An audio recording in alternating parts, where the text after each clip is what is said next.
One of my least popular takes. I'm not a big Rose Bowl guy. Okay. I like the Rose Bowl. I don't grovel at the feet of the Rose Bowl. And anyone who's in my camp that has that very unpopular take in college football, we got to win today. We got to win today. Rose Bowl haters got a dub. All right. Let me explain.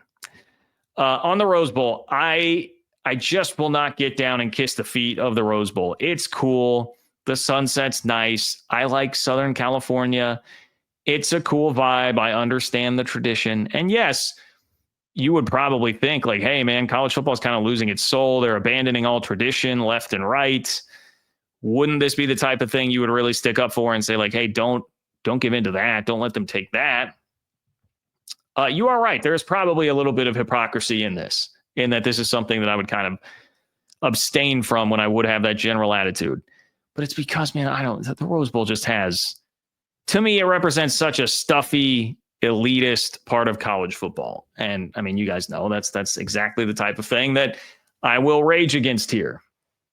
If you're somebody that got very annoyed by, Utah fans were leading the charge on this, but it wasn't just them. People that would think of the Big 12 as like the truck stop conference.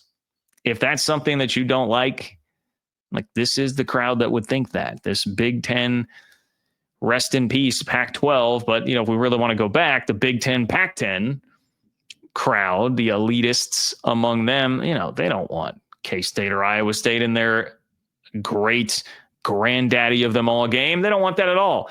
So, that has always really turned me off about the game. And to be honest, it just amplified even more when we started getting this whole deal like that they wouldn't push back the kickoff time. We got to keep the sunset in the San Gabriel Mountains and the Rose Bowl. Look, everything else in college football has had to change these days. Everything else.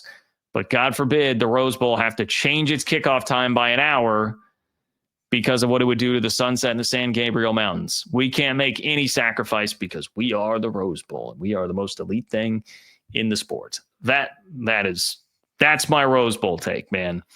And you know what? That Rose Bowl attitude is a part of why the Pac-12 failed, because those people that had that attitude had too much hubris when George Kliavkoff was trying to sell them a bill of goods about what he had lined up for a TV deal. And you know what? Their conference died because of it. So feel bad for them. I didn't want the conference to die, but some of that attitude turned out to be pretty bad.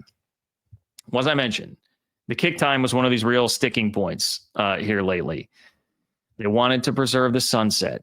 If you move the game back, or move it up rather, you won't get the sunset in the San Gabriel Mountains as the game is headed to the fourth quarter.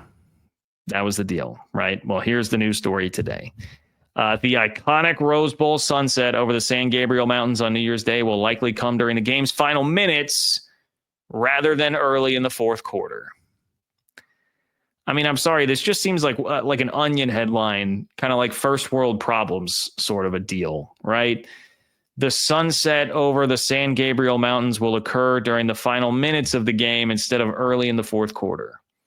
That's what this whole thing has been about. That's what we've been stopping this for. As part of the college football playoffs adjustment of kick times for its January 1st quarterfinal tripleheader, the 2026 Rose Bowl will kick off an hour earlier at 4 p.m. Eastern, 3 p.m. Central, for those of us in the Lord's time zone, which will be the earliest kickoff time in the bowl game's California history. And what this will do is it will present any of you who are old men like me from falling asleep during the Sugar Bowl, which comes after it. I can literally remember Texas, Washington, falling asleep.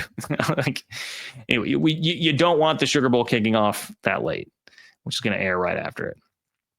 Big article, a lot to talk about that. We got quotes from, Tournament of Roses CEO. He says, we've known over the past 4 or 5 years our game has run late.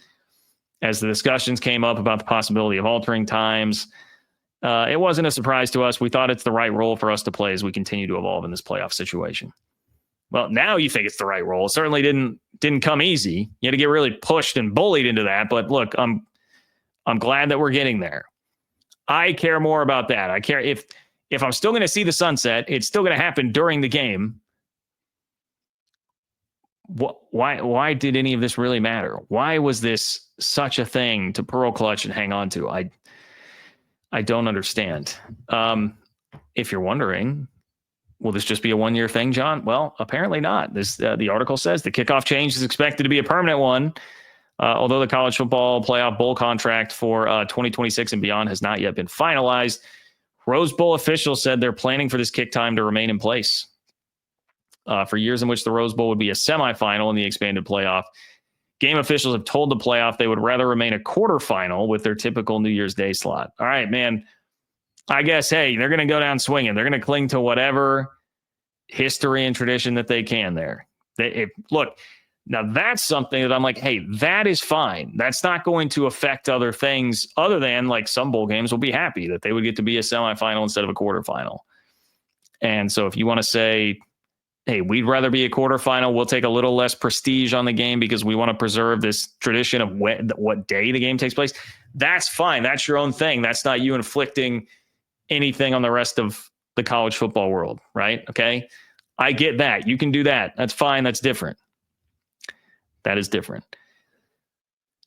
So I'm admittedly, I'm a little happy. I'm a little bit happy about this. I think the reality of it is, as a Big 12 fan, you look around and you start saying, man, look at everything we have had to abandon. I just did a segment about, we could debate 6 teams that left the Big 12 conference and like, all right, who would you most want back? We could do that whole segment because so much has been lost in the Big 12. So much tradition, not just losing those teams, but the tradition and the rivalries and the fun smack talk that comes with it, which I have discussed ad nauseum here on the show, why it is that I would want Nebraska back purely because of that. We've had to lose all this. You're going to have to give up something. Everybody is having to give up something and lose things in this new age of college football where, years of poor leadership have come to roost and there are just lots of wild, unchecked things happening throughout the sport, and it's hurting and affecting everybody. And now it's in your house. It wasn't in your house for a long time. It was just like a little number on the page or something. Now it's in your house. Deal with it, Rose Bowl. Deal with it. Okay. That's what I have to say about this. Rose Bowl. I would say my condolences, but I don't really have any condolences. I don't. Okay.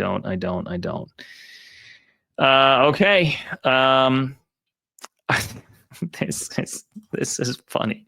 I would be more a fan. Fongway, this is good. I would be more a fan of seeing a sunset over Junction City. Listen, as a man who once spent 2 entire summers of my adult life being the play-by-play voice of the Junction City Generals semi-professional, well, not semi-professional, college summer league baseball team. Okay. Go Generals, go General Long Ball. I can tell you the sunsets over Junction City are precious and they are an American treasure and they should be, nobody ever better try to move. I feel like the Generals changed names maybe or something. Nobody should ever try and move those first pitch times back because we need to preserve the sunset over Junction City, Kansas and the Junction City Generals. I could tell you some stories, man, about those 2 summers doing collegiate summer league baseball play-by-play. I'm looking outside right now. It's like stormy here in Kansas City. They literally made us broadcast through a tornado warning one time. I was like, I'm outside with equipment and a headset on, and this guy is just like, no, you got to keep going. I'm like, okay. Could tell you some stories.